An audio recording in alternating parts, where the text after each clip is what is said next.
Una de las fechas más aceptadas para la muerte de Cristo es el año 33 de nuestra era. De hecho, la misma organización Watchtower de los Testigos de Jehová acepta esto. Por otro lado, está establecido que la caída de Jerusalén se llevó a cabo en el año 70 de nuestra era, cuando las legiones romanas comandadas por el emperador Tito sitiaron Jerusalén. No confundamos aquí esta caída de Jerusalén con la caída del 587 antes de nuestra era. Son dos episodios completamente aparte. Y bien, ¿qué tiene que ver la muerte de Jesús en el 33 con la caída de Jerusalén en el 70? Quizás lo único que tenga que ver fue que gran parte de las personas de la generación que se encontraban vivas cuando Jesús presagió la caída de Jerusalén, también se encontraban vivas cuando en el 70 esto se llevó a cabo. Cualquier otra especulación numérica de esto ya carecería de todo sustento. Pero para los testigos de Jehová a mediados del siglo XX, esto iba mucho más allá, y era algo, cómo no, que según ellos mismos les afectaba directamente. Antes de continuar tenemos que tener en cuenta un punto clave. Del 33 al 70 del primer siglo pasaron 37 años. No olvidemos este número, 37, porque luego saldrá a flote. Además, y también a mediados del siglo XX, en la Watchtower, el significado del concepto de esta generación se encontraba en plena mutación. Solo para contextualizar este punto, de 1927 a 1951 se enseñaba como la verdad que el significado de esta generación hacía referencia a los ungidos. Pero de 1951 a 1995 se enseñaba como la verdad que esta generación hacía referencia a las personas que habían nacido en 1914 o antes de este año, quienes por supuesto no tendrían que morir antes de la llegada de Armagedón. Con todo este panorama en mente, conozcamos ahora cómo la organización veía las cosas. Sí, en 1951, justo en el año del cambio del significado de esta generación. La atalaya del 15 de marzo de este año decía: la instrucción que contienen estos ejemplos de la ayuda divina no debe pasar desapercibida para nosotros. Fueron registrados para el beneficio del pueblo de Dios ahora, sobre quienes han llegado los fines consumados de los sistemas de cosas. Contando desde el fin de los tiempos señalados de las naciones en 1914, estamos 37 años en el tiempo del fin de este mundo.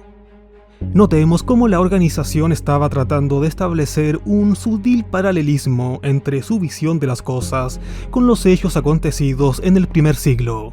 Los 37 años entre 1914 y aquel 1951 eran sutilmente comparados con los 37 años desde el 33 de nuestra era hasta el año 70. Sí, 37 años habían pasado desde la muerte de Cristo para que Jerusalén fuera destruida, y ahora 37 años habían pasado desde 1914 para que Armagedón probablemente llegara. No estaban diciendo que Armagedón llegaría, pero ¿por qué no podría llegar? La generación de personas de 1914 tendría que presenciar los sucesos apocalípticos. La confianza de la organización en sí misma se veía reflejada en lo directo de sus palabras, como señalaban por ejemplo en la atalaya del 15 de julio de este mismo 1951. Hay quienes pueden pensar que es extraño que estas profecías de 2500 años de antigüedad ahora se estén cumpliendo en unos pocos años, pero debemos darnos cuenta de que deben suceder en algún momento. ¿Y por qué no ahora?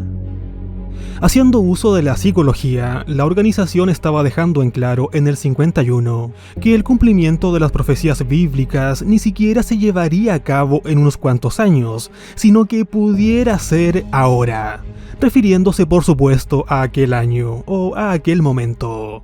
La generación del tiempo del fin ya había vivido 37 años desde 1914. ¿Qué significaba esto para la organización? La atalaya del 1 de abril de este mismo año se volvía a referir a esto. Mientras que los tiempos señalados de las naciones terminaron en 1914, ahora hace 37 años que estamos en el tiempo del fin del mundo de Satanás. Durante todo este tiempo los testigos de Jehová se han vuelto cada vez más activos y destacados. ¿Por qué? ¿Quién los encargó y les dio su mensaje? ¿Ha logrado su testimonio su propósito después de todos estos años? ¿O debe ser clasificado como un fracaso? Todo esto fue respondido en la visión de Isaías en el templo. Una vez más, las palabras de la atalaya parecían concluyentes ante los 37 años decidores y posteriores a 1914. Hacía ya un año atrás, en 1950, la organización le había tirado dardos, por así decirlo, a la nación moderna de Israel, donde por cierto otra vez se daba énfasis en estos 37 años. La atalaya del 1 de septiembre de 1950 había dicho: manteniendo a la gente en la ignorancia, la indujeron a hacer matar a Jesús en un madero de tormento en el Calvario. 37 años después, esta ignorancia cultivada deliberadamente llevó a sus fatales consecuencias: la destrucción de la ciudad de Jerusalén con una enorme pérdida de vidas humanas, tal como lo había predicho Jesús, y el desmembramiento de la nación judía hasta el día de hoy. Y ahora, en este tiempo del fin, la nación revivida de Israel, con capital en la ciudad moderna de Jerusalén, elige seguir los pasos de sus antepasados, pasando por alto el consejo de Jehová Dios. Al año siguiente, aquellos 37 años, desde la muerte de Jesús hasta la caída de Jerusalén, serían sutilmente vinculados con el tiempo del fin que se creía a mediados del siglo XX. Por su parte, la atalaya del 1 de noviembre de aquel mismo 1950 decía: se dieron más pruebas de que tal sistema había terminado 37 años después, cuando los sacerdotes judíos fueron privados por la fuerza de su trabajo de sacrificio por la destrucción de su templo típico, que ha continuado sin restaurar hasta el día de hoy. Al año siguiente, en 1951, se cumplían precisamente 37 años desde 1914, y fue allí cuando algunas atalayas comenzaron a establecer sutiles paralelismos entre aquel año y el 70 de nuestra era, donde un sistema había terminado, y en el 51 podría perfectamente terminar otro. Es importante recalcar una vez más que la organización no dijo de manera tajante que en 1951 vendría el fin, pero sí dio luces para que muchos en sus mentes dedujeran que esto pudiera ser posible. Y si la organización así lo deducía, ¿por qué desconfiar de ellos, los voceros de Jesucristo? 1951 llegó y se fue sin más. Como era obvio, no ocurrió nada. Rápidamente la organización descartó esta fecha, dando a entender que la Biblia no daba un concepto claro de lo que debía durar una generación. Curiosamente, la atalaya del 1 de septiembre de 1952 decía, bajo una pregunta de los lectores, bastante sospechosa: sus publicaciones señalan que la batalla de Armagedón vendrá en esta generación, y que esta generación comenzó en 1914 después de Cristo. Bíblicamente, ¿cuánto dura una generación? Parte de la respuesta de la organización fue: por lo general se considera que una generación tiene alrededor de 33 años, pero la Biblia no es tan específica. No da ningún número de años para una generación. Queda claro que aquella pregunta no estaba allí por casualidad.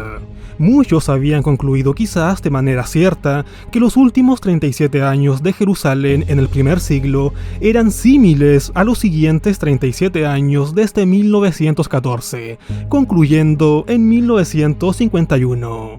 La misma organización dio a entender de manera sutil este punto durante gran parte de este año en sus atalayas. 1951 es de esas fechas en la organización que con el tiempo ha quedado realmente bajo la alfombra. Normalmente se habla de otras falsas predicciones de los testigos de Jehová, pero de estas, las más sutiles y rebuscadas, hoy ya han quedado en el completo olvido. Un fuerte abrazo, gracias por ver este video y cuestiónalo todo. Adiós.